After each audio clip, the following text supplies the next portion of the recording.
নমস্কার বন্ধুরা, আমি কিংশুক মজুমদার। আজ আমি আপনাদের কাছে নিয়ে এসেছি জয়া চক্রবর্তী সোমার লেখা ধাঁধা বইটির পাঠ্যপ্রতিক্রিয়া। জোজোর বাবা মা দুজনেই পুলিশ অফিসার। জোজোর মা অফিসের কাজে দিল্লিতে গিয়েছিলেন, আর সেই সময় জোজোর বাবা একটা হিউম্যান ট্রাফিকিং গ্রুপের সাথে অ্যাকশনে গিয়ে মারা যায়। জোজোর বাবা জোজোর সাথে বন্ধুর মতো মিশতেন।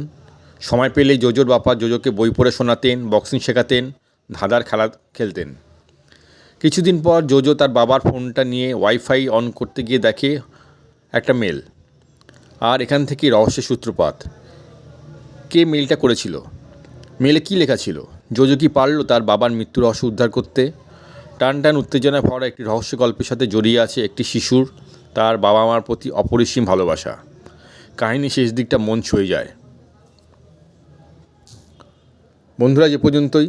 আমি আগামীকাল আসবো আবার অন্য কোনো একটি বইয়ের পাঠ্যপ্রতিক্রিয়া নিয়ে। ভালো থাকবেন সবাই। নমস্কার।